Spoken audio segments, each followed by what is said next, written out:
Welcome to reading the New Testament in original Greek. Today we have Matthew chapter 4, verse 4. O de apokryphis είπεν, γεγραπτε, ουκ επάρτο μόνο ζήσετε ο άνθρωπος, αλλά πει πάντην ρήματι εκπορευομένος δια στόματος Θεού. But he answered, It is written, one does not live by bread alone, but by every word that comes from the mouth of God. O apokryphis, with the definite article masculine and the participle ending in a masculine nominative. Theta indicates this is in passive forms, but we have to think about the verb that derives from apokrinome. The form itself in a passive form, but in an active meaning, which is a deponent passive. O apokryphis, making that action in a person, making the persons with a definite article. So the translation should be the one who answered. Then post a positive word, however. So the one that answered, however, said, είπεν. Of course, it modifies Jesus that answered to the demon. Γεγραπτε. It is written. Now, from the verb grapho, phi becomes in the perfect assimilations through the assimilations p and taf. As you can notice, the prefix positions, the reduplications, gamma and epsilon, γεγραπτε. Of course, the ending indicates this is a third person singular, right? So it is written. Ουκ επάρτο, not from a bread. Epi plus dative, epi plus genitive also. It's from, meaning is from. So not from a bread, mono, alone. Zizete. It's from the verb in the present form, zao, or with the contractions, zo, with the circumflex on top. Then from there, then in future forms, it takes eta with a sigma, ziso. So ziso o omega, the first person ending to the third person ending. Ete, who is the subject? O anthropos, a human, a man in this case. It's natural to translate, or an NRSV, the one, right?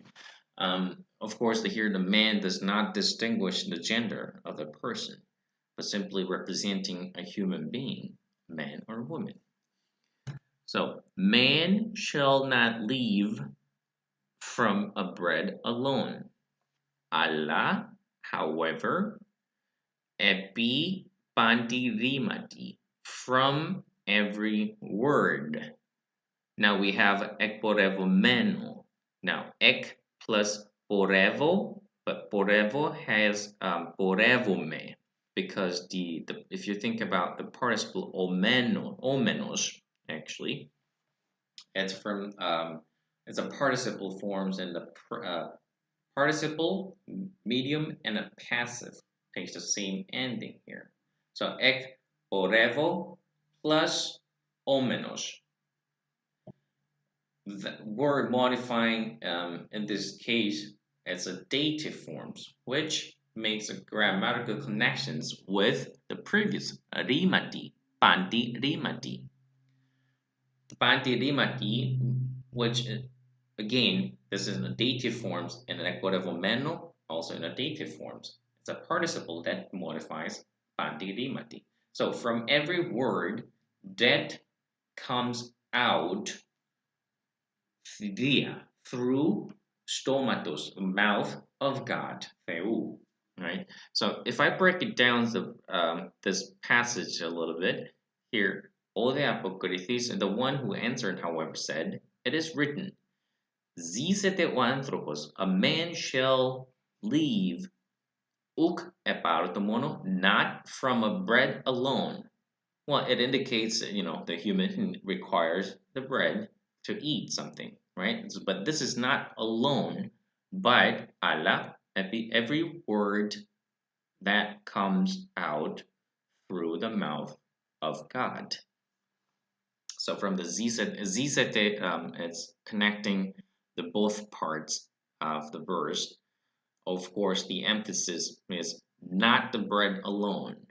Also, not only, but also indicates that the Allah has the actual, what he wants to say, actual, the meaning.